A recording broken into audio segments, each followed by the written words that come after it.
नमस्कार विद्यार्थी मित्रांनो, मी प्रदीप अवचार। बघा आपल्याकडे एक वाक्य आहे, put the correct form in the blanks. हा प्रश्न विचारण्यात आला होता 2016 म्हणजे 2016ला फॉरेस्ट या एक्झाम मध्ये।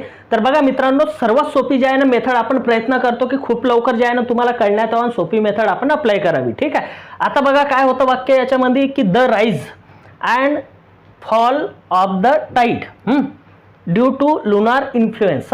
आता साधं सरळ बघा, तुम्हाला या वाक्याचा मराठीत अर्थ नाही समजला नका समजू घेऊ, फक्त आपल्याला काय करणं आहे, रिकाम्या जागेमध्ये कुठला शब्द येणार आहे ते बघायचं आहे। आपल्याकडे आर जे की प्रेझेंट टेन्स वाले हेल्पिंग वर्ब आहे, अनेक वचनसाठी यूज करतात। ठीक आहे, त्याच्यानंतर दुसरं ऑप्शन काय होतं, इज जे की प्रेझेंट वाले हेल्पिंग वर्ब आहे, जर वाक्याचा सब्जेक्ट हा थर्ड पर्सन सिंग्युलर असेल तर आपण यूज करतो। नंतर आहे आर सेम राहते, आर नॉट आहे इथं फक्त निगेटिव्ह दाखवलाय, आणि हे आहे हॅव। हे हॅव जे आहे ना प्रेझेंट परफेक्ट टेन्स मध्ये यूज करतो जर वाक्याचा सब्जेक्ट हा अनेक वचन असेल तर, बरोबर आहे। मग आता मला एक सांगा, मी तुम्हाला आधी पण काय सांगितलेलं आहे की जर दोन वेगवेगळे नाउन किंवा प्रोनाउन अँड न कनेक्टेड होत असतील ना, तर येणारं काय असते माहित आहे का, आपलं जे व्हर्ब आहे काय यायला पाहिजे, नेहमी अनेक वचन यायला पाहिजे, बरोबर आहे। आता अनेक वचन यायला पाहिजे हा नियम तुम्हाला माहित आहे, मग त्या नियमाप्रमाणे तुम्ही इथं काय करसाल, हेल्पिंग वर्ब हे अनेक वचन वाले यूज करसाल, एकतर आर यूज करसाल नाहीतर मग हॅव यूज करसाल।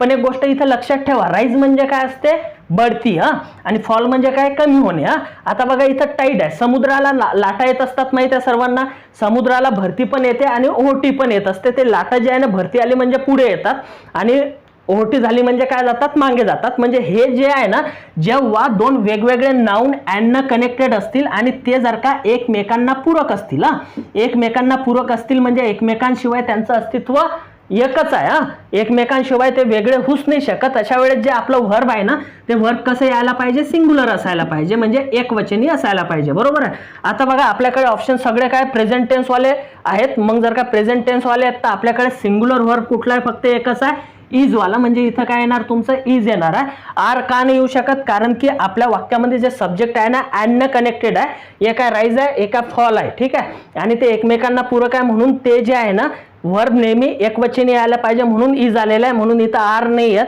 आर नॉट येण्याचा प्रश्नच नाही येत, आणि हॅव पण जे आहे ना हे येणार नाही। म्हणजे आपलं वाक्य करेक्ट कसं होणार आहे, the rise and fall of the tide is due to lunar influence. Lunar influence किंवा प्रभावामुळे काय होते, समुद्राला जे आहे ना भरती किंवा ओहोटी येते, अशा प्रकारचा याचा मराठीत अर्थ होते। तुम्हाला जर का एखादा प्रश्न असा विचारला येत असेल तर अजिबात ताण नाही घ्यायचा, फक्त शब्द बघायचा, शब्दाप्रमाणे जे आहे ना आपल्याला व्हर्ब चेंज होते, एवढी गोष्ट फक्त लक्षात ठेवायची। जे विद्यार्थी नवीन असतील त्यांनी चॅनलला लाईक करा, मित्रांना पण सांगा, आवडला तर व्हिडिओ लाईक करा, चॅनल सबस्क्राईब करा आणि मित्रांना पण कळवा। धन्यवाद, माझा व्हिडिओ